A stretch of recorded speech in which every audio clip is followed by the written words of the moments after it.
한 여인이 역사상 가장 위대한 제국을 무너뜨렸다고 합니다. 세계의 중심이라 불렸던 당나라. 그 눈부신 황금기는 피로 물들며 끝났습니다. 사람들은 한 목소리로 그녀의 이름을 외칩니다. 양옥환. 우리가 아는 양귀비입니다. 역사는 그녀를 경국지색, 즉 나라를 기울게 한 요부로 기록합니다. 하지만 그게 사실일까요? 이것은 단순히 한 여인의 이야기가 아닙니다. 중국 역사상 가장 현명했던 황제 중 한 명인 당현종이 어떻게 자신의 제국 전부를 잊을 만큼 한 여인에게 빠져들었는지에 대한 기록입니다. 어떻게 한 사람을 향한 사랑이 수천만 명의 목숨을 앗아간 거대한 반란의 불씨가 되었을까요? 오늘 우리는 이 비극의 진실을 파헤칩니다. 양귀비는 정말 나라를 멸망시킨 악녀였을까요? 아니면 이미 썩어가고 있던 제국의 모든 죄를 뒤집어 쓴 가장 완벽한 희생양이었을까요? 양옥환이 등장하기 전 당나라는 개원의 치라 불리는 태평성대를 누리고 있었습니다. 이 시대를 이끈 인물은 당현종 이윤기였습니다. 우리가 아는 나약한 황제와 달리 그의 젊은 시절은 강렬하고 총명했습니다. 그는 혼돈 속에서 황제가 되었습니다. 측천무 사후 위황후와 태평공주가 권력을 휘둘렀습니다. 25세의 이윤기는 군사를 일으켜 위황후 일파를 제거하고 고모 태평공주마저 숙청하며 모든 권력을 손에 쥐었습니다. 황제가 된 현종은 명석한 두뇌와 결단력으로 나라를 반석 위에 올렸습니다. 그는 개원연호를 선포하고 대대적인 개혁을 시작했습니다. 그는 사람을 중요하게 썼습니다. 요숭, 송경 등 유능하고 강직한 신하들을 재상으로 임명했습니다. 젊은 현종은 간언을 받아들이고 사치를 금하며 밤늦게까지 정사를 돌봤습니다. 나라 국가는 가득 찼고 세금이 낮아지자 백성들은 열심히 일했습니다. 인구는 5천만 명을 넘어섰고 수도 장안은 세계에서 가장 거대한 국제 도시였습니다. 현종 자신도 뛰어난 예술가였습니다. 그는 이원이라는 왕립음악학교를 세워 직접 제자들을 가르쳤습니다. 이백과 두보가 활동했던 시기도 바로 이때입니다. 이것이 중국 역사상 가장 찬란했던 황금기 개원의 치입니다. 하지만 영원한 것은 없었습니다. 30년 가까이 통치한 현종은 50대에 접어들며 지쳐갔습니다. 총명함은 사라지고 자만심이 그 자리를 채웠습니다. 강직한 신하들은 죽고 황제의 비위를 맞추는 간신들이 들어섰습니다. 대표적인 인물이 이인보입니다. 그는 황제 앞에서는 아첨하고 뒤에서는 반대 세력을 무자비하게 제거했습니다. 늙은 현종은 골치 아픈 문제보다 달콤한 말을 더 원했습니다. 그는 이인보에게 정치를 맡기고 자신은 예술과 사치 속으로 숨었습니다. 그리고 737년 현종의 삶을 뒤흔든 비극이 닥쳤습니다. 그가 평생 가장 사랑했던 무해비가 세상을 떠난 것입니다. 무해비는 야심이 큰 여인이었습니다. 그녀는 자기 아들 수왕 이모를 황태자로 만들기 위해 현종의 다른 아들 셋을 모함했습니다. 현종은 이 말을 믿고 분노 속에서 아들 셋을 모두 죽이라 명했습니다. 이것이 삼자의 비극입니다. 아들들을 죽음으로 몰아넣은 무해비는 얼마 지나지 않아 시름시름 앓았습니다. 그녀는 죽은 새 왕자의 귀신이 나타난다며 공포에 떨다 결국 38세의 나이로 세상을 떠났습니다. 황제는 52세였습니다. 정치에 대한 열정은 식었고 사랑마저 잃었습니다. 그는 깊은 우울증에 빠져 식사를 거부하고 정사를 돌보지 않았습니다. 황제의 가슴에 거대한 구멍이 뚫린 것입니다. 무해비가 죽고 3년이 지난 740년 황제의 최측근 환관 고력사가 움직였습니다. 그는 황제의 텅 빈 마음에 다시 불을 지펴줄 새로운 여인을 찾아야 했습니다. 그는 폐에게 무해비 마마와 꼭 닮은 절세미인이 있다고 말했습니다. 황제의 귀가 번쩍 뜨였습니다. 고력사는 그녀가 바로 폐하의 18번째 아드님 수왕 이모의 비라고 말했습니다. 순간 정적이 흘렀습니다. 수왕 이모는 죽은 무해비의 아들이었습니다. 그리고 수왕비는 현종의 며느리였습니다. 그녀의 이름은 양옥환이었습니다. 그녀는 719년 평범한 관리의 딸로 태어났습니다. 그녀는 단순히 얼굴만 예쁜 것이 아니었습니다. 그녀는 당대 최고의 예술가였습니다. 비파 연주의 달인이었고 노래와 춤의 천재였습니다. 특히 그녀는 현종이 직접 작곡한 예상우의곡을 완벽하게 출 수 있는 유일한 인물이었습니다. 그녀는 16세 되던 735년 수왕비로 책봉되었습니다. 남편 수왕 이모와는 나이도 비슷하고 예술을 사랑한다는 공통점이 있어 사이가 매우 좋았습니다. 그녀가 수왕비로 산 지 약 5년, 740년. 그녀는 꿈에도 몰랐을 것입니다. 자신의 시아버지인 늙은 황제가 자신을 원하고 있다는 사실을 말입니다. 740년의 어느 날, 현종은 아들 수왕과 며느리 양옥환을 온천 별궁인 화청지로 불렀습니다. 공식적인 이유는 무해비의 기일을 맞아 가족끼리 조촐하게 추모를 하자는 것이었습니다. 하지만 그 자리에는 고력사의 치밀한 의도가 숨어 있었습니다. 연회회가 열리고 음악이 연주되었습니다. 그때 양옥환이 황제 앞에서 춤을 추기 시작했습니다. 그녀가 춘 춤은 바로 현종 자신이 가장 아끼는 곡 예상우의곡이었습니다. 56세의 늙은 황제는 숨을 죽였습니다. 지난 3년간 그 어떤 아름다운 궁녀도, 그 어떤 화려한 연회도 그의 마음을 움직이지 못했습니다. 그의 삶은 흑백이었습니다.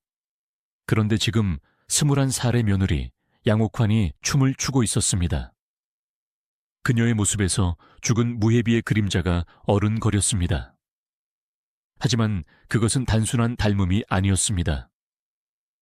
무해비가 날카롭고 야심만만한 아름다움이었다면 양옥환은 풍만하고 생기 넘치는 그야말로 만개한 꽃과 같은 아름다움이었습니다. 그녀의 춤사위 하나하나, 비파를 연주하는 손놀림 하나하나는 현종 자신의 예술적 영혼과 완벽하게 공명했습니다. 황제는 얼어붙었습니다. 그는 30년 전 젊은 시절의 자신으로 돌아간 듯한 착각에 빠졌습니다. 멈춰버렸던 그의 심장이 다시 뛰기 시작했습니다. 그는 그녀를 가져야만 했습니다. 그녀가 자신의 며느리라는 사실, 유교 도덕이 지배하는 사회에서 이는 상상조차 할 수 없는 폐륜이라는 사실. 그 모든 이성이 한순간에 마비되었습니다. 30년간 제국을 현명하게 통치했던 개원의 성군 현종은 그 순간 사라졌습니다. 오직 한 여인을 갈망하는 늙은 남자 이윤기만이 남아있을 뿐이었습니다. 이 만남의 감정적 파장은 엄청났습니다. 양옥환은 어땠을까요? 21살의 그녀는 세상에서 가장 강력한 남자인 시아버지가 자신을 그런 눈빛으로 바라보는 것을 느꼈을 때 무슨 생각을 했을까요? 두려움이었을까요? 아니면 억누를 수 없는 야망의 시작이었을까요? 그리고 가장 비극적인 인물, 수왕 이모는 어땠을까요? 그는 불과 3년 전 어머니 무해비를 잃었습니다.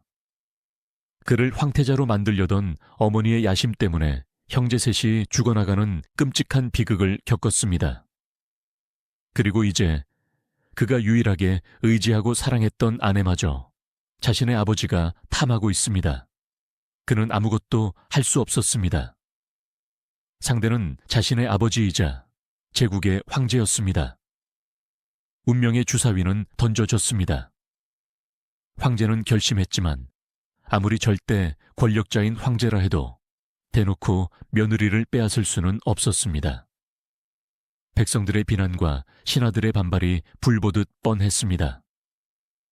여기서 현종과 그의 측근들, 아마도 이인보와 고력사가 합작한 역사상 가장 교묘하고도 파렴치한 며느리 세탁 작업이 시작됩니다. 도사가 되다 첫 번째 조치는 놀라웠습니다. 현종은 양옥환에게 황제의 할머니인 소성황후 두씨의 명복을 빌라는 명분을 내세워 궁을 떠나 도교의 여도사가 될 것을 명합니다. 이는 공식적으로 그녀가 수왕 이모와의 결혼 생활을 청산하고 속세를 떠났음을 의미했습니다. 그녀는 태진이라는 도교의 호를 받았습니다. 물론 이것은 완벽한 눈속임이었습니다. 양옥환은 진짜 도교 사원으로 가지 않았습니다. 그녀는 황궁 안에 마련된 태징궁이라는 별궁으로 거처를 옮겼습니다. 그녀는 도사의 옷을 입었지만 사실상 그곳은 황제와의 자유로운 만남을 위한 비밀 별장이었습니다. 현종은 태진 도사를 만난다는 구실로 매일 밤낮으로 그녀를 찾았습니다. 5년이라는 시간 동안 그녀는 공식적으로는 여도사 태진이었지만 비공식적으로는 이미 황제의 여인이었습니다. 궁궐의 모든 사람이 이 공공연한 비밀을 알았지만 감히 입을 여는 자가 없었습니다. 5년의 시간이 흘러 사람들의 기억이 무뎌질 무렵 현종은 두 번째 조치를 취합니다. 아들 수왕 이모에게 새로운 아내를 맞이하게 한 것입니다. 현종은 명문가의 여인인 위씨를 직접 골라 아들과 강제로 결혼시켰습니다. 아내를 빼앗긴 것도 모자라 아버지의 손에 이끌려 새로운 아내를 맞이해야 했던 수왕 이모의 심정은 어땠을까요? 그는 그저 침묵으로 모든 것을 받아들일 수밖에 없었습니다. 화려한 입궁, 귀비가 되다 모든 장애물이 제거되었습니다. 아들 수왕은 재혼했고 태진 도사는 5년 안에 기도를 마쳤습니다. 745년 8월, 현종은 마침내 조서를 내립니다. 여도사 태진을 환속시켜 궁으로 들인다. 그리고 그녀를 입궁시키자마자 황후 다음가는 가장 높은 지위인 귀비에 책봉합니다.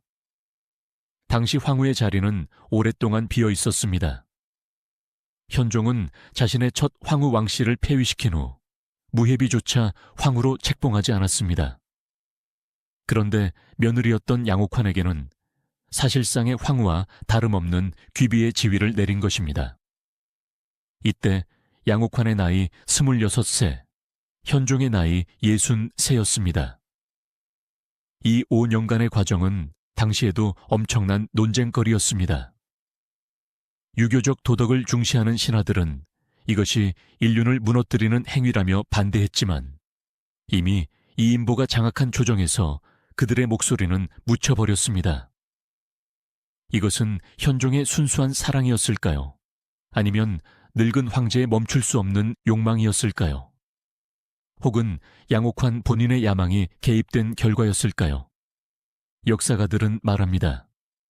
이 5년의 세탁 기간은 현명했던 군주 현종이 완전히 타락했음을 보여주는 상징적인 사건이었다고 말입니다.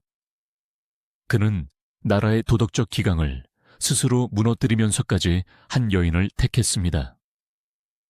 양귀비가 된 양옥환. 그녀의 시대가 열렸습니다. 현종은 30년 만에 되찾은 사랑에 완전히 빠져들었습니다. 그는 양귀비를 위해서라면 무엇이든 했습니다.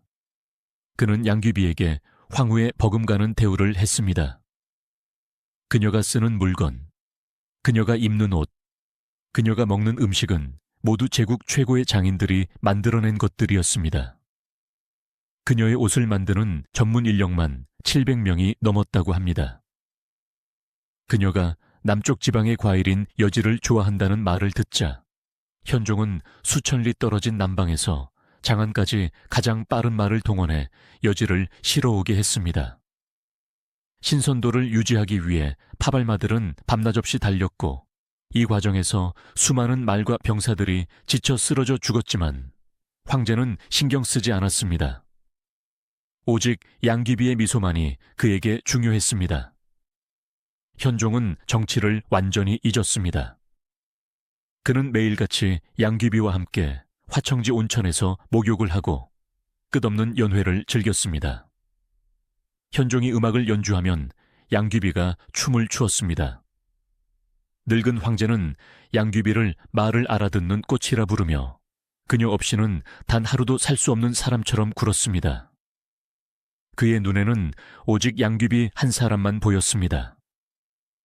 26세의 여인 양옥환. 그녀는 며느리라는 굴레를 벗고 제국의 실질적인 여주인 양귀비가 되었습니다. 그녀는 황제의 사랑을 독차지했고 세상의 모든 부귀영화를 손에 쥐었습니다.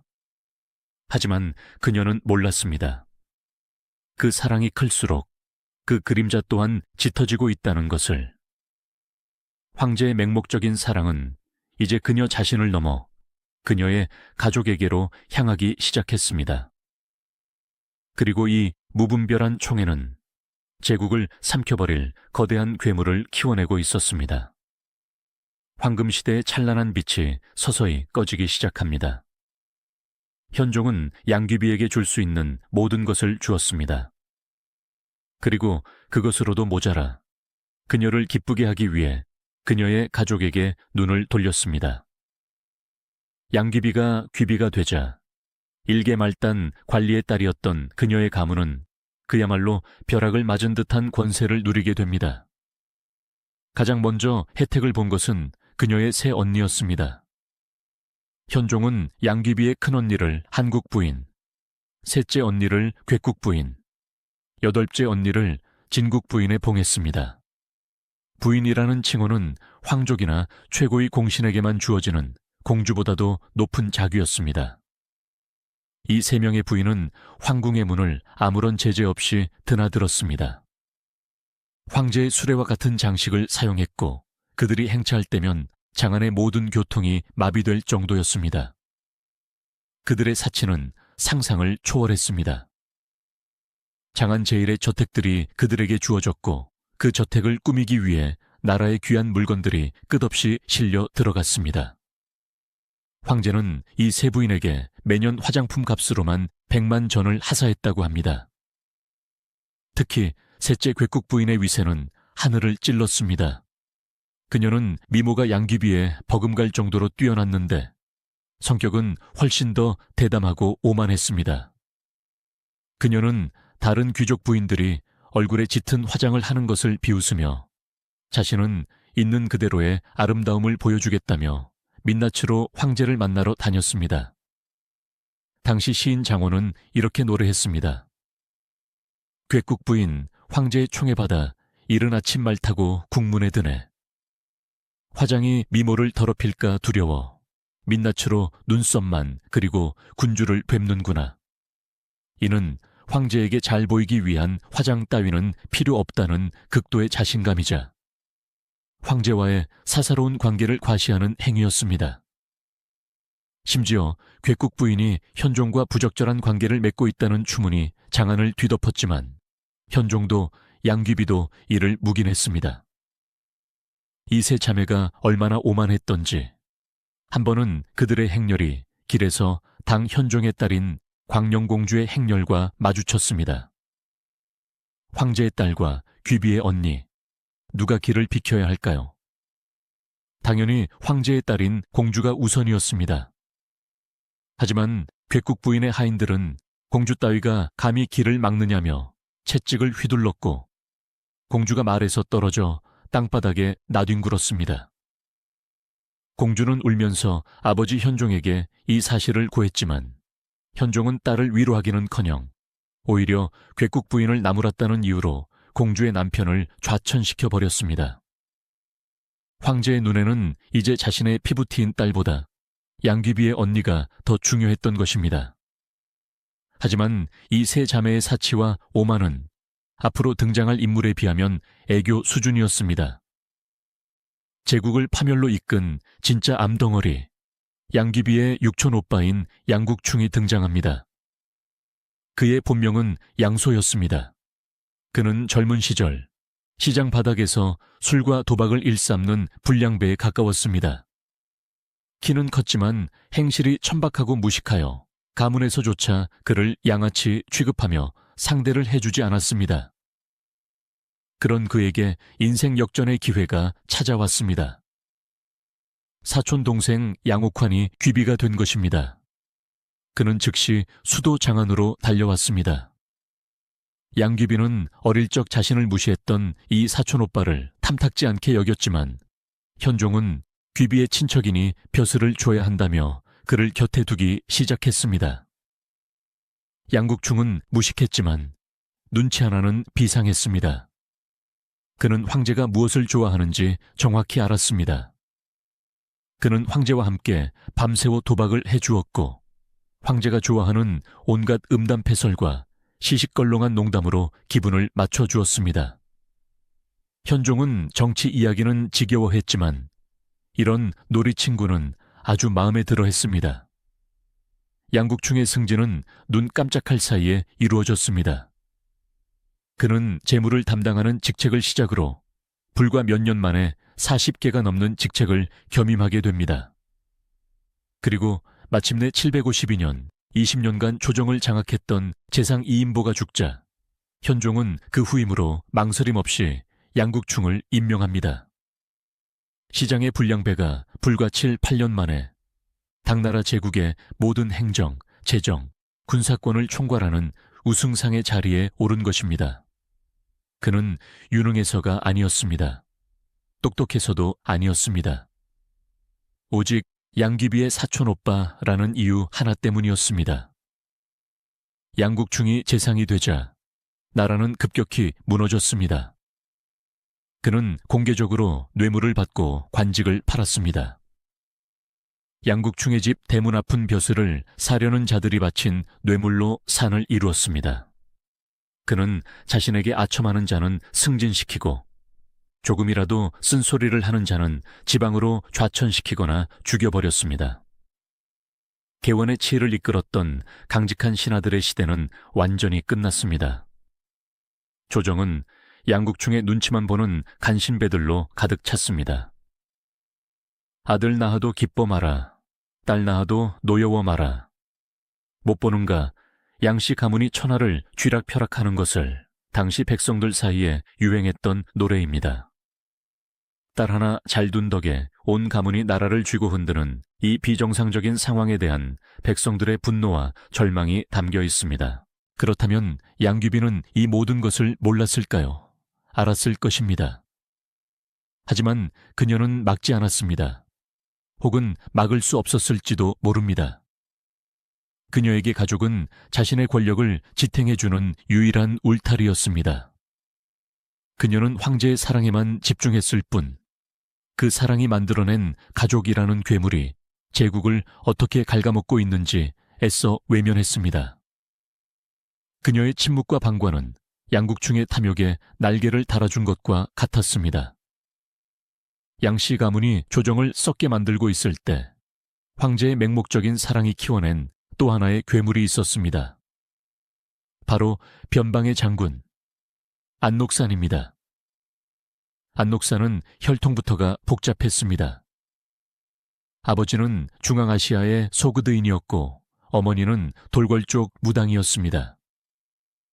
그는 정통 한족이 아닌 당나라가 오랑캐라 부르던 이민족 출신이었습니다. 그는 젊은 시절 변방에서 양을 훔치다 붙잡혀 죽을 뻔했지만 당시 절도사가 그의 당돌함을 보고 병사로 거두어 주었습니다. 그는 싸움에 능했고 눈치가 빨랐으며 여러 이민족의 언어에 능통했습니다. 무엇보다 그는 연기의 천재였습니다. 740년대 그는 변방의 장군으로서 장안에 입궐할 기회가 생겼습니다. 그는 현종과 양귀비의 마음을 사로잡기 위해 완벽한 계획을 세웠습니다. 그의 외모는 뚱뚱하고 볼품 없었습니다. 기록에 따르면 그의 뱃살이 무릎까지 닿을 정도였다고 합니다. 그는 이 뚱뚱한 몸을 이용해 일부러 어릿광대처럼 굴었습니다. 황제와 귀비 앞에서 그는 일부러 넘어지고 어눌한 말투로 아첨을 했습니다. 70대에 가까워진 현종은 이런 안녹산의 순진무구한 야만성을 매우 귀여워했습니다. 조정의 딱딱한 신하들과 달리 안록산은 황제를 즐겁게 해줄 줄 알았습니다. 안록산의 연기는 750년경 절정에 달합니다. 그는 40대 후반의 나이였습니다. 양귀비는 30대 초반이었습니다. 그는 현종에게 간청합니다.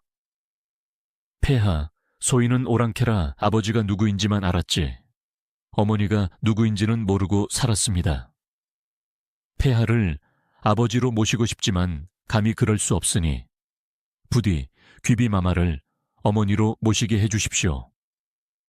황제 현종은 이 기괴한 요청을 듣고 박장대소했습니다. 늙은 황제에게는 이것이 아주 재미있는 놀이처럼 느껴졌습니다. 그는 흔쾌히 허락했습니다. 이때부터 안록산은 황궁에 들어올 때마다 황제인 현종에게 먼저 절을 하는 것이 아니라 양귀비에게 먼저 어머니라고 외치며 큰 절을 올렸습니다. 현종이 아니 왜 아비인 짐에게 먼저 절을 하지 않느냐라고 묻자 안록산은 멍청한 표정으로 대답했습니다. 저희 오랑캐 풍속에는 아버지가 아니라 어머니가 먼저입니다. 어머니가 있기에 아들이 있는 것 아니겠습니까? 현종은 이 대답에 또 한 번 배를 잡고 웃으며 그가 더욱 순박하다고 믿게 되었습니다. 751년 안록산의 생일날에는 역사상 가장 기괴한 쇼가 벌어집니다. 양귀비는 이 거구의 양아들을 축하하기 위해 그를 거대한 포대기에 쌌습니다. 그리고 궁녀들에게 안록산을 태운 가마를 메고 궁궐을 돌게 했습니다. 그런 다음 양귀비는 직접 아기 목욕을 시키는 신용을 했습니다.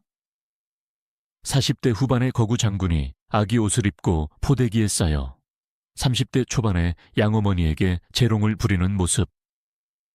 이것이 당시 당나라 황궁의 현실이었습니다. 양귀비가 이 기괴한 모자놀이에 동참한 데는 여러 해석이 있습니다. 그녀 역시 안록산의 아첨을 즐기며 자신의 권력을 확인하고 싶었을 수 있습니다. 혹은 정치적 계산일 수도 있습니다. 양귀비가 변방의 안록산을 자기 편으로 끌어들여 재상 2인보를 견제하려 했다는 것입니다.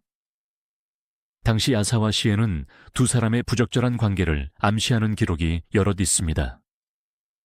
안록산은 양귀비의 침궁을 자유롭게 드나들며 밤늦도록 단둘이 연회를 즐겼다고 합니다.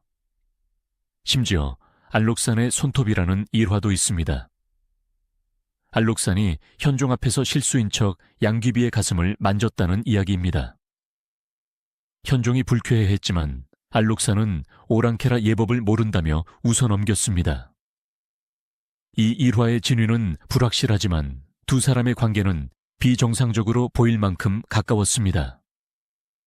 양귀비가 안록산과 사적인 감정을 나누었을 가능성은 낮습니다. 하지만 그녀가 자신의 매력을 이용해 강력한 장군을 관리하려 했을 가능성은 충분합니다. 문제는 그녀가 불을 가지고 놀고 있었다는 점입니다. 752년 이인보가 죽었습니다. 그 자리는 양귀비의 사촌오빠 양국충이 차지했습니다. 양국충은 무능했지만 오만했습니다. 그는 안록산을 정적으로 보고 매일같이 그가 모반할 것이라고 모함했습니다. 반대로 안록산은 양국충을 뼛속까지 경멸했습니다. 자신이 실력으로 올라온 자리를 양국충은 단지 귀비의 사촌이라는 이유로 차지했기 때문입니다. 둘의 갈등은 섞일 수 없었습니다. 양국충은 점점 더 노골적으로 안록산을 압박했고 장안에 있던 그의 측근들을 처형하기까지 했습니다. 안록산은 공포에 떨었습니다. 그는 양국충이 자신을 죽이려 함을 직감했습니다. 그는 현종에게 달려가 억울함을 호소했습니다. 하지만 늙은 현종은 이 복잡한 싸움이 지겨웠습니다. 현종은 가장 어리석은 방법을 택했습니다. 그는 두 사람을 불러 화해를 시켰습니다. 이것은 최악의 수였습니다. 양국충은 더욱 안록산을 몰아붙였습니다. 알록사는 황제가 자신을 지켜주지 못한다는 것을 깨달았습니다. 알록사는 자신이 살 길은 단 하나뿐이라고 생각했습니다. 그는 자신의 영지인 범양으로 돌아가 비밀리에 전쟁 준비를 시작했습니다. 현종은 양국충의 계속된 경고를 무시했습니다. 조정은 양국충이 썩게 만들고 변방은 알록산이 위협했습니다. 이 두 괴물은 모두 양귀비라는 이름 아래 황제의 맹목적인 사랑을 자양분 삼아 자라났습니다. 755년 11월 알록사는 간신 양국충을 토벌한다는 명분을 내걸고 15만 대군을 이끌고 남하했습니다. 안사의 난이 시작된 것입니다. 알록산이 반란을 일으켰다는 보고가 장안에 도착했을 때 현종은 화청지에 있었습니다. 그는 노여워하며 그 보고를 믿지 않았습니다. 그는 알록산을 미워하는 양국충의 이강이라고 생각했습니다. 양국충은 겉으로는 큰 소리쳤지만 속으로는 공포에 떨었습니다. 그는 열흘 안에 반란을 진압할 것이라고 장담했습니다. 현종은 이 말을 믿고 싶었습니다. 그는 심지어 장안에 있던 알록산의 큰아들을 바로 처형하지 않고 회유책을 쓰려 했습니다. 하지만 알록산은 이미 아들 하나쯤은 버릴 각오가 되어 있었습니다. 현종이 뒤늦게 아들의 목을 베었을 때 그것은 알록산의 분노에 기름을 붓는 결과만 나왔습니다. 당나라 군대는 한때 세계 최강이었으나 30년의 평화로 종이호랑이가 되었습니다. 반면 알록산의 군대는 실전으로 다져진 최정예 기병대였습니다. 그들의 징역 속도는 예상을 훨씬 뛰어넘었습니다. 755년 12월 불과 한 달 만에 동쪽 수도 낙양이 함락되었습니다. 장안은 공포에 빠졌습니다. 현종은 그제야 사태의 심각성을 깨달았지만 개원의 치를 이끌었던 명장들은 이미 사라진 뒤였습니다. 군사를 모르는 양국충은 무능한 자들만 사령관으로 임명했습니다. 이들은 알록산의 군대를 보자마자 도망치거나 대패했습니다. 이제 장안의 마지막 희망은 천혜의 요새 동관뿐이었습니다. 현종은 마지막 카드로 고구려 유민 출신의 명장 고선지를 보냈습니다. 고선지는 20만 병력으로 수비태세에 들어갔습니다. 이 전략은 옳았습니다.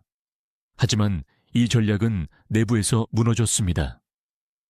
환관 변령성이 고선지에게 뇌물을 요구했다 거절당하자 앙심을 품었습니다. 그는 현종에게 고선지가 군량미를 빼돌리고 싸우지 않는다고 거짓 보고를 했습니다. 현종은 이 말을 믿고 명장 고선지를 처형했습니다. 후임으로 가서한 장군이 왔습니다. 그 역시 수비 전략을 썼습니다. 하지만 이번에는 양국충이 문제였습니다. 양국충은 가서한이 공을 세우는 것을 두려워했습니다. 양국충은 현종에게 가서하니 겁을 먹고 싸우지 않는다며 당장 출병하라고 압박했습니다. 현종은 또다시 양국충의 손을 들어주었습니다. 756년 6월 황제의 명령에 가서하는 통곡하며 20만 대군을 이끌고 성문을 나섰습니다. 결과는 처참했습니다.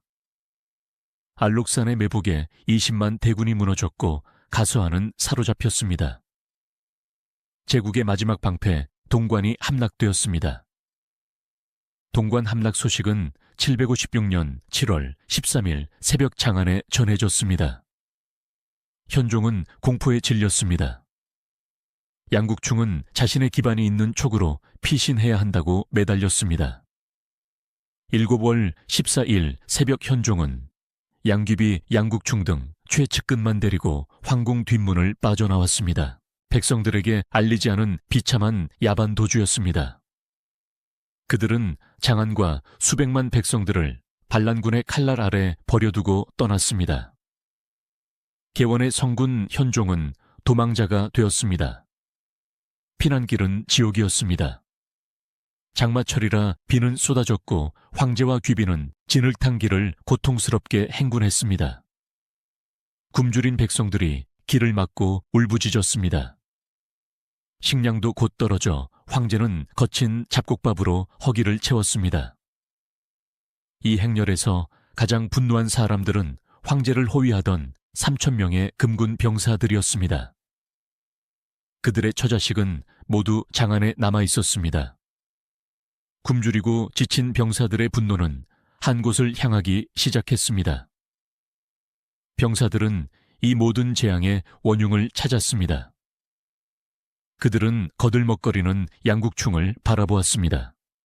그리고 이 모든 일의 시작점인 양귀비를 떠올렸습니다. 이 모든 게 양씨 일족 때문이다라는 수군거림이 시작되었습니다. 호위대장군 진열래는 이 위험한 기류를 감지했습니다. 그는 병사들의 분노를 돌릴 희생양이 필요하다고 생각했습니다. 7월 15일, 도주 이틀째. 황제 일행은 장안에서 서쪽으로 약 50km 떨어진 마회역이라는 작은 역참에 도착했습니다. 모두가 비에 젖고 굶주려 지쳐 쓰러질 지경이었습니다. 바로 그때 병사들이 움직임을 멈추었습니다. 그들은 더 이상 한 발짝도 나아가지 않았습니다. 3,000명의 병사들이 말에서 내려 현종과 양씨 일족이 머무는 역참을 조용히, 그러나 살기등등하게 포위하기 시작했습니다. 굶주림과 절망에 빠진 병사들의 눈은 붉게 충혈되어 있었습니다. 대장군 진열래가 결심한 듯 황제에게 다가갔습니다.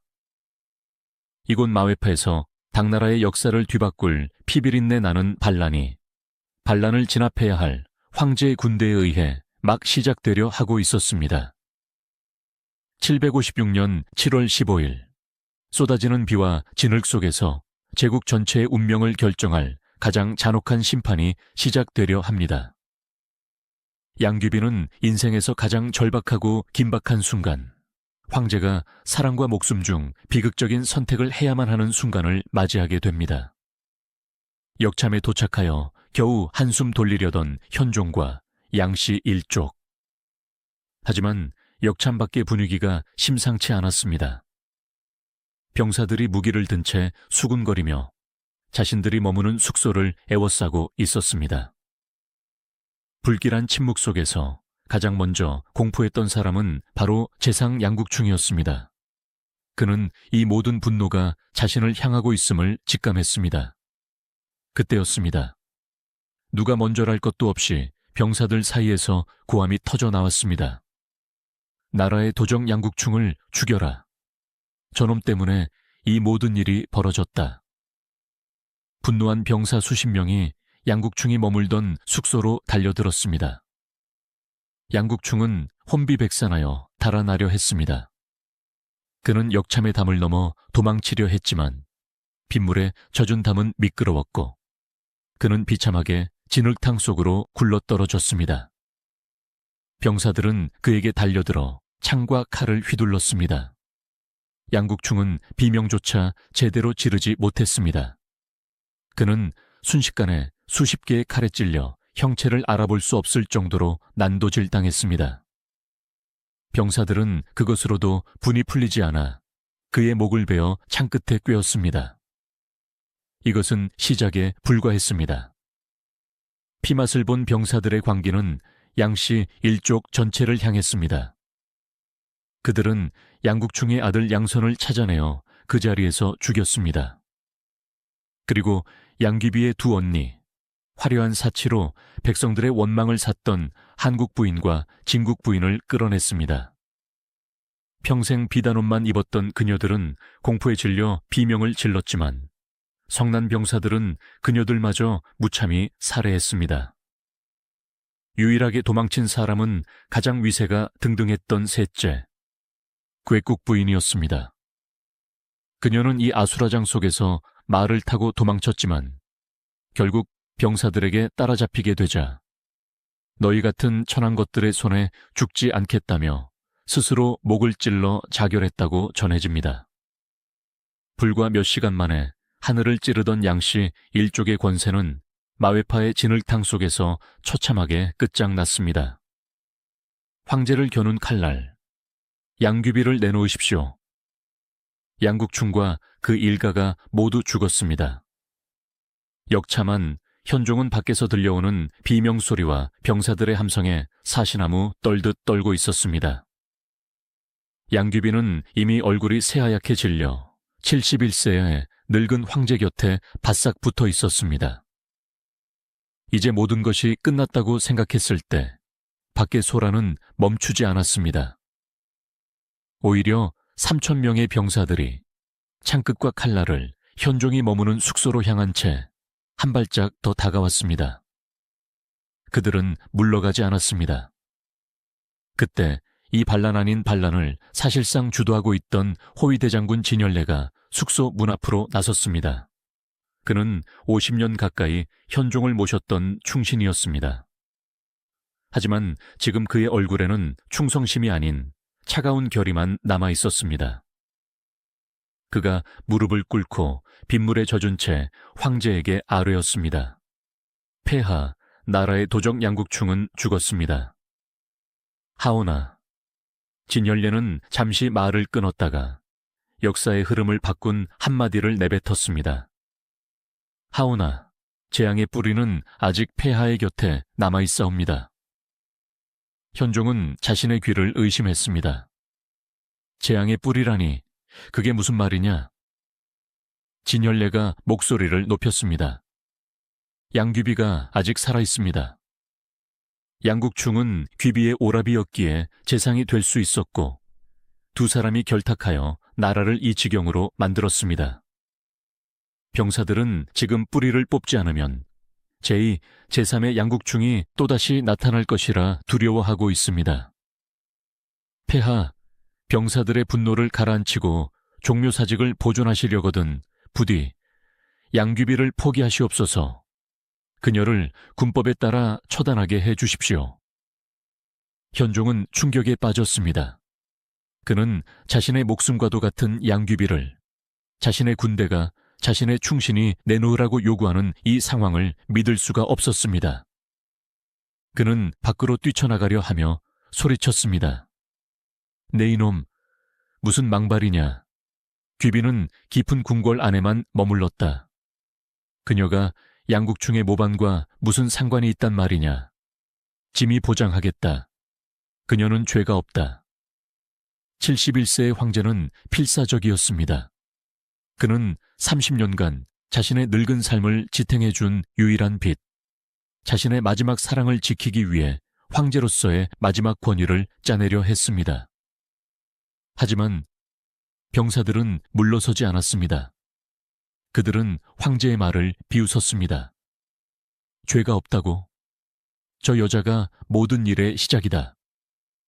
병사들은 창과 칼을 땅에 부딪히며 소리를 질렀습니다. 양귀비를 내놓아라. 양귀비를 죽여라. 만약 황제가 계속 거부한다면 당장이라도 숙소로 쳐들어가 황제마저 해칠 듯한 살기였습니다. 개원의 성군, 절대군주. 현종은 이 순간 깨달았습니다. 자신은 더 이상 황제가 아니라는 것을, 자신은 굶주리고 분노한 3,000명의 병사들에게 둘러싸인 힘없는 늙은이에 불과하다는 것을. 그는 사랑을 지키기 위해 제국을 버렸지만 이제 그 제국의 군인들이 그의 목숨을 담보로 그 사랑을 빼앗으려 하고 있었습니다.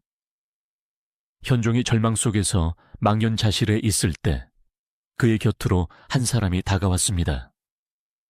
평생을 그림자처럼 그를 보필해온 환관, 고력사였습니다. 고력사는 현종과 함께 쿠데타를 일으켰고 개원의 칠을 열었으며 양귀비를 황제에게 소개한 장본인이기도 했습니다. 그는 현종의 가장 깊은 곳을 아는 유일한 친구였습니다. 고력사는 황제 앞에 엎드려 눈물을 흘리며 말했습니다. 폐하, 진열래 장군의 말이 맞습니다. 현종은 고력사마저 자신을 배신했다고 생각하며 분노했습니다. 너마저 고력사가 머리를 조아리며 절규했습니다. 폐하, 저 병사들을 보시옵소서. 그들의 분노를 가라앉히지 못하면 그 칼날이 폐하께 향할 것입니다. 병사들이 안심해야 폐하께서 안전하실 수 있습니다. 폐하의 안전이 종묘사직보다 중요하지 않겠사옵니까? 하지만 지금은 병사들이 우선입니다. 폐하께서 사사로운 정 때문에 대의를 버리신다면 병사들의 마음은 완전히 떠날 것이고 폐하의 목숨도 보장할 수 없사옵니다. 고력사의 말은 잔인했지만 그것은 현실이었습니다. 양귀비 한 사람을 희생하여 폐하의 목숨과 제국을 구하십시오. 이것은 선택의 문제가 아니었습니다. 양귀비냐 아니면 황제 자신이냐, 둘 중 하나는 오늘 이곳 마외파에서 죽어야 했습니다. 현종은 무너져 내렸습니다. 그는 양귀비의 얼굴을 바라보았습니다. 38세의 양귀비는 이 모든 상황을 듣고 있었습니다. 그녀는 자신의 오빠와 언니들이 죽었다는 것을 알았습니다. 그리고 이제 군인들이 자신을 죽이려 한다는 것도 알았습니다. 그녀는 울고 있었지만 소리를 내지는 않았습니다. 그녀는 그저 자신을 지켜주지 못하는 늙은 연인, 황제를 바라보고 있었습니다. 그녀의 눈빛은 살려달라는 애원이었을까요? 아니면 나를 버리시는 거냐는 원망이었을까요? 현종은 차마 그녀의 눈을 마주보지 못했습니다. 그는 밖을 향해 몸을 돌렸습니다. 쏟아지는 비가 71세 황제의 눈물과 뒤섞였습니다. 그는 손으로 얼굴을 가렸습니다. 그리고 아무 말도 하지 못했습니다. 자신의 목숨을 위해 30년 만에 다시 찾은 유일한 사랑을 자신의 손으로 버리겠다는 침묵의 승낙이었습니다. 황제의 권위도, 제국의 영광도, 사랑의 맹세도, 성난 병사들의 칼날 앞에서는 아무 소용이 없었습니다. 이 침묵의 순간, 개원의 치는 공식적으로 사망 선고를 받았습니다. 고력사가 눈물을 닦고 일어섰습니다. 그는 황제의 뜻을 확인했습니다. 그는 천천히 양귀비에게로 다가갔습니다. 숙소 밖에서는 병사들의 함성이 빗소리를 뚫고 울려 퍼지고 있었습니다. 황제의 침묵에 승낙. 환관 고력사가 눈물을 닦고 일어섰습니다. 그는 곁에서 사시나무처럼 떨고 있는 양귀비에게 다가갔습니다. 양귀비는 이 모든 상황을, 자신의 운명을 깨달았습니다. 그녀는 황제를 바라보았습니다. 자신이 평생을 의지했던 남자, 제국의 절대 권력자. 하지만 그는 이제 자신을 지켜주지 못합니다. 그는 자신을 버렸습니다. 그녀는 울부짖거나 저항하지 않았다고 합니다. 어쩌면 그럴 힘조차 남아있지 않았을 것입니다. 고력사가 그녀의 팔을 부축했습니다. 황제 현종은 차마 그 광경을 보지 못하고 손으로 얼굴을 가린 채 등을 돌려 오열하고 있었습니다. 양귀비는 고력사에게 이끌려 역참 숙소를 나섰습니다. 그녀가 마지막으로 걸어간 곳은 역참 마당 한쪽에 있던 작은 불당이었습니다. 일설에 따르면 억수같이 쏟아지는 비를 피해 마당의 한 배나무 아래로 끌려갔다고도 합니다. 그 짧은 길을 걷는 동안 그녀는 무슨 생각을 했을까요? 수왕비 시절에 평화로웠던 며칠을 떠올렸을까요? 아니면 며느리를 탐했던 시아버지의 뜨거운 눈빛을 저주했을까요? 혹은 화청지 온천궁에서 황제와 함께 춤추고 노래하던 그 꿈결 같던 10년의 세월을 그리워했을까요? 그녀는 이제 황제의 총애를 받는 귀비가 아니었습니다. 성난 군인들의 분노를 잠재우기 위한 재물, 그 이상도 이하도 아니었습니다. 불당 안에 도착하자 고력사는 그녀에게 황제의 마지막 선물을 건넸습니다. 그것은 칼이나 독약이 아니었습니다. 한 장의 흰 비단천이었습니다. 이것은 황실의 여인을 처형하는 방식이었습니다. 황제의 여인으로서 그 고귀한 몸에 병사들의 더러운 칼날이나 창끝이 닿게 할 수는 없다는 마지막 남은 황제의 체면이자 배려였습니다. 그녀는 병사들에게 능욕당하거나 잔인하게 살해당하는 대신 스스로 목숨을 끊을 기회, 혹은 깨끗하게 죽을 권리를 받은 것입니다. 양귀비는 그 비단천을 받아들었습니다.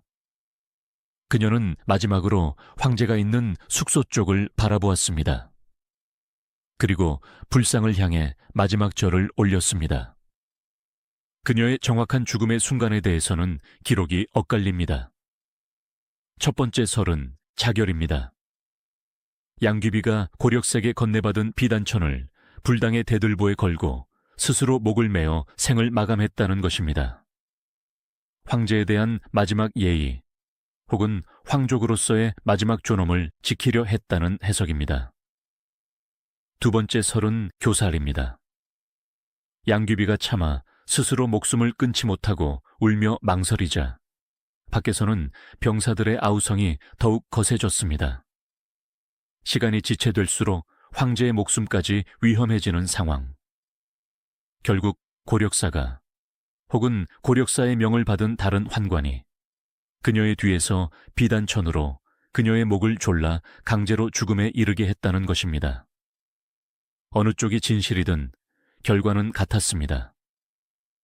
양귀비 양옥환은 756년 7월 15일 마웨파의 음산한 불당에서 38세의 나이로 그렇게 쓰러져 갔습니다. 그녀의 화려했던 10년 권세는 한 장의 비단천과 함께 끝났습니다. 양귀비가 죽었습니다. 고력사가 떨리는 몸으로 밖으로 나와 진열래 장군에게 이 사실을 알렸습니다. 하지만 병사들은 물러서지 않았습니다. 그들은 속임수일지도 모른다고 의심했습니다. 황제가 다른 궁녀를 대신 죽이고 귀비를 숨겼을 것이다. 우리 눈으로 직접 확인하기 전에는 못 믿는다. 병사들의 살기는 여전했습니다. 그들은 시신을 내놓으라고 외쳤습니다. 결국 고력사와 진열래는 병사들의 요구를 들어줄 수밖에 없었습니다. 양귀비의 시신은 불당에서 끌어내려져 역참마당의 진흙탕 위에 놓였습니다.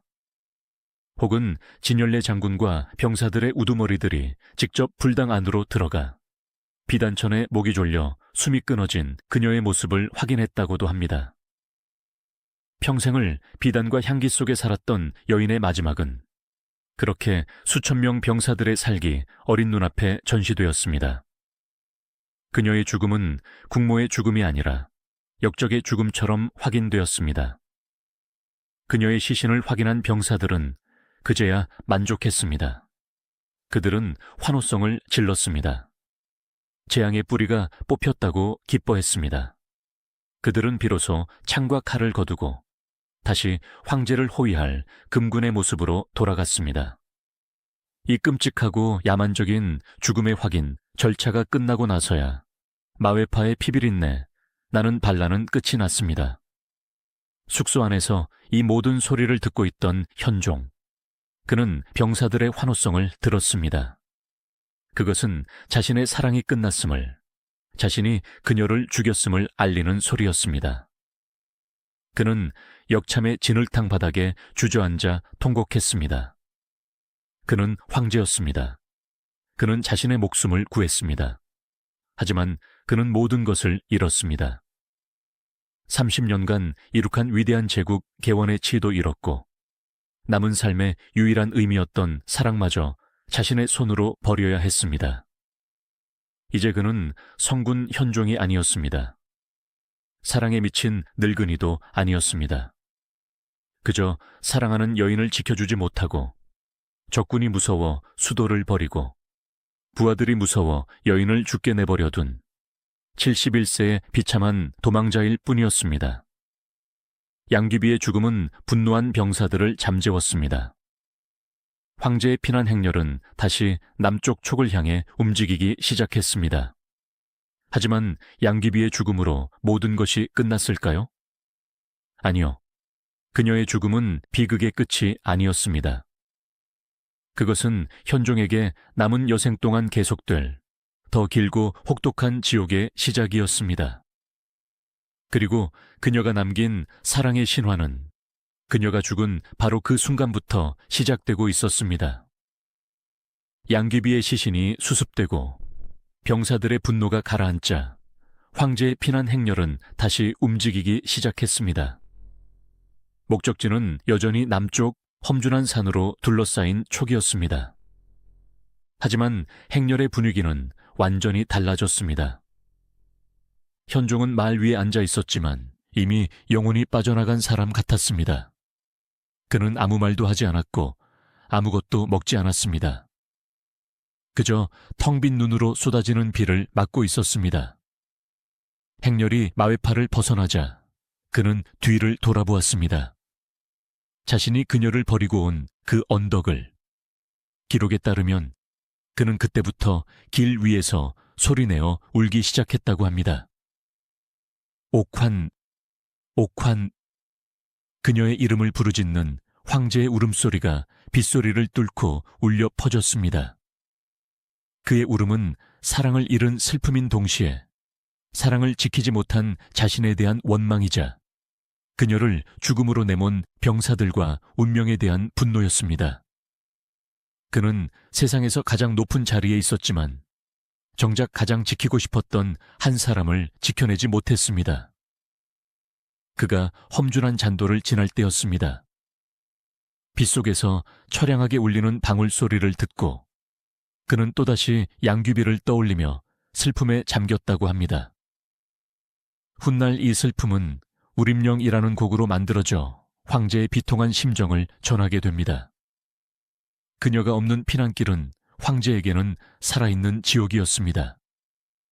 현종이 슬픔에 잠겨 촉당을 헤매고 있을 때 당나라의 운명은 그의 손을 떠나고 있었습니다.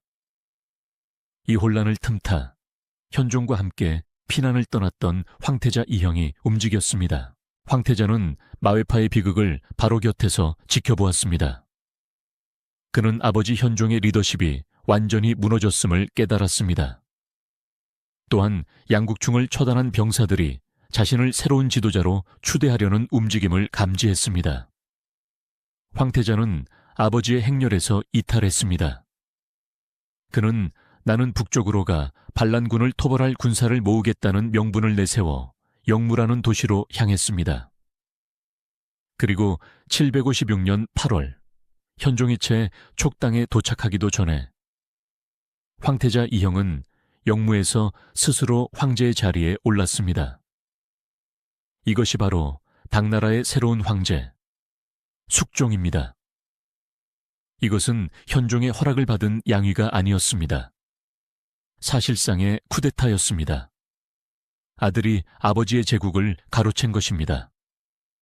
현종은 촉당에서 이 소식을 전해 들었습니다.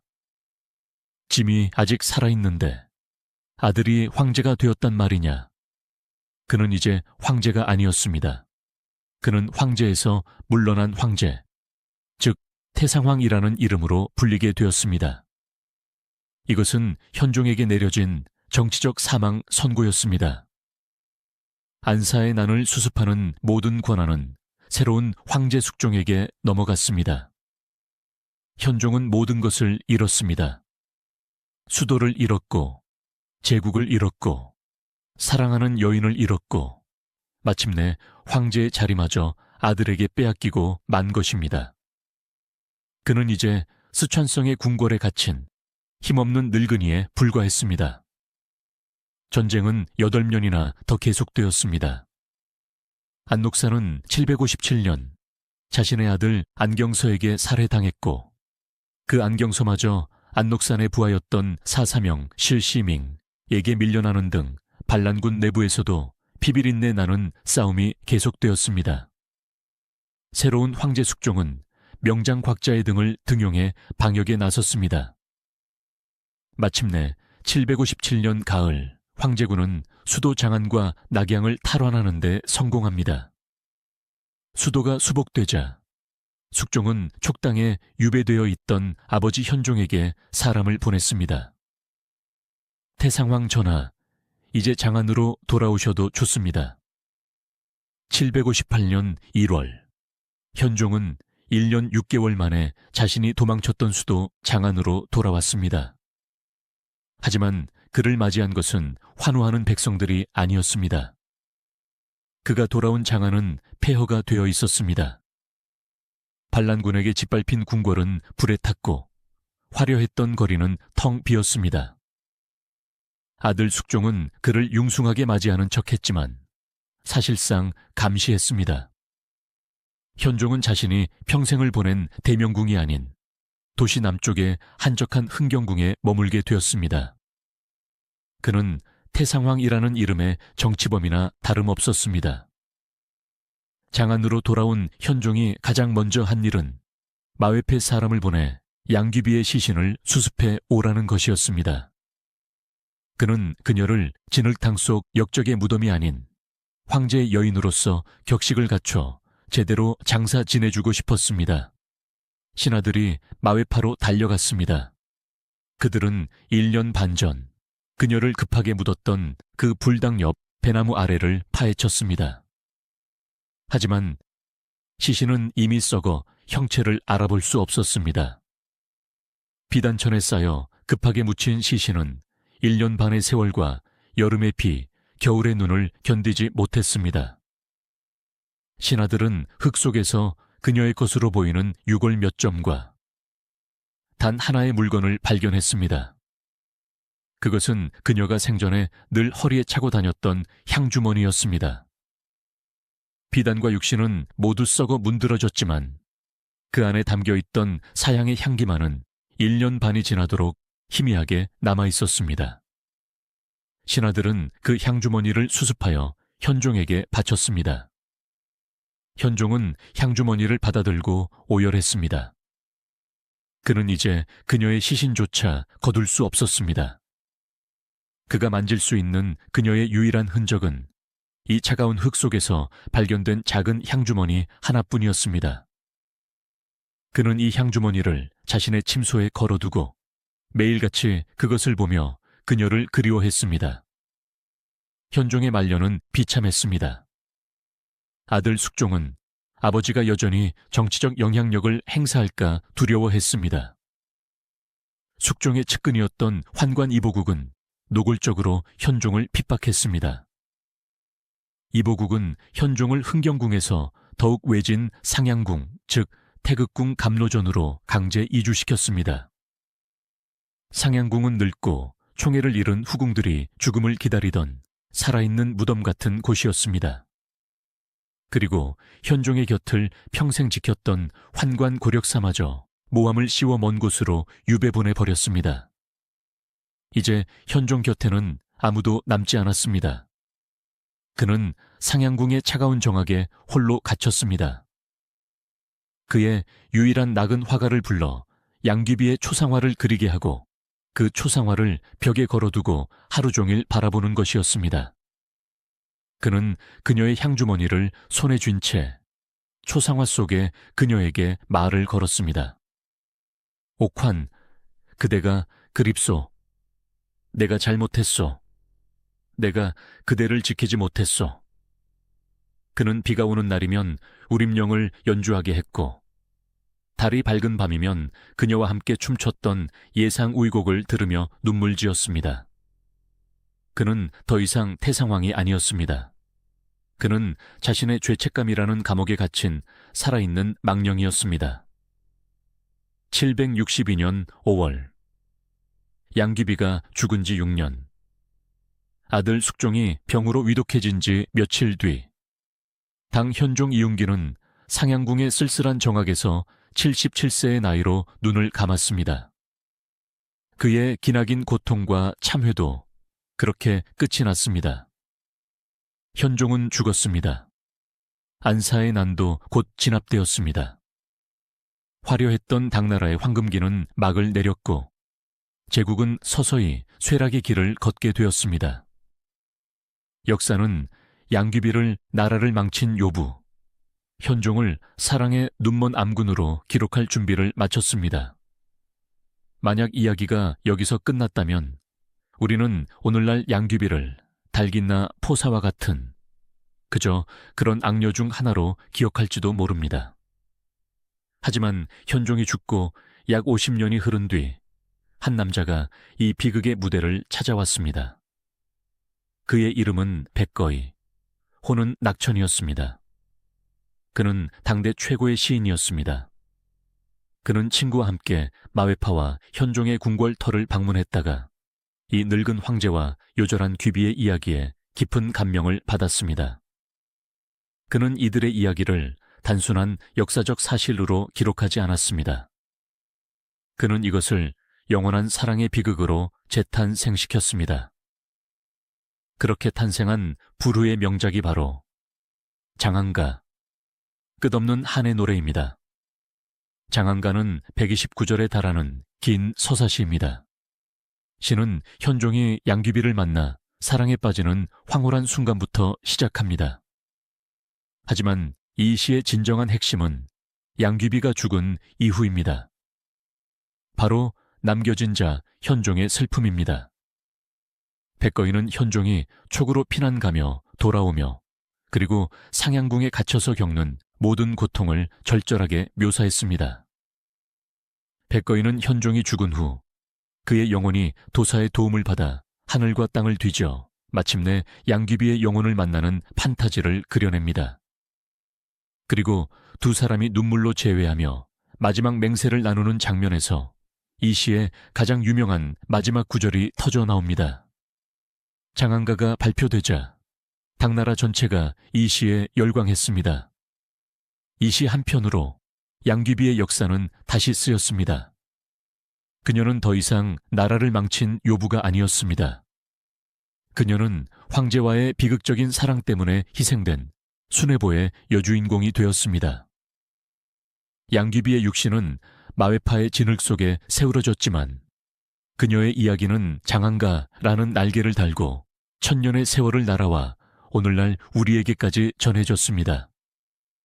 그녀는 중국 4대 미인 중 한 명으로 수많은 시와 그림, 연극과 드라마의 주인공으로 끊임없이 되살아나고 있습니다. 하지만 여기서 우리는 마지막 질문을 던져야 합니다. 백거이가 노래한 이 비극적 사랑이 과연 진실의 전부일까요? 그녀는 정말 사랑 때문에 모든 것을 잃은 순진한 희생양이었을까요? 아니면 자신의 욕망을 위해 황제를 현혹하고 나라를 벼랑 끝으로 내몬 경국지색의 요부였을까요? 혹은 그 모든 부패와 몰락을 알면서도 방관했던 침묵의 공범자였을까요? 전통적인 유교 사관에서 양귀비에 대한 평가는 가혹합니다. 마웨파에서 병사들이 외쳤던 것처럼 그녀는 재앙의 뿌리 그 자체였습니다. 이 관점에서 그녀의 죄는 명백합니다. 첫째, 그녀는 황제를 현혹시켰습니다. 현종이 30년간 이룩한 개원의 치를 잇고 정사를 내팽개치게 만든 장본인이 바로 양귀비입니다. 그녀는 황제의 눈과 귀를 멀게 하여 그를 총명한 군주에서 사랑의 눈먼 늙은이로 전락시켰습니다. 둘째, 그녀는 사치로 나라를 병들게 했습니다. 여지 하나를 먹기 위해 수많은 병사와 말을 죽게 만들고 그녀와 세 언니의 사치를 위해 백성들의 고열을 짜냈습니다. 그녀의 화려한 삶 자체가 백성들에게는 고통이었습니다. 셋째, 그리고 가장 결정적으로 그녀는 간신의 등용문이었습니다. 만약 양귀비가 없었다면 시장의 불량배였던 양국충이 어떻게 나라의 재상이 될 수 있었겠습니까?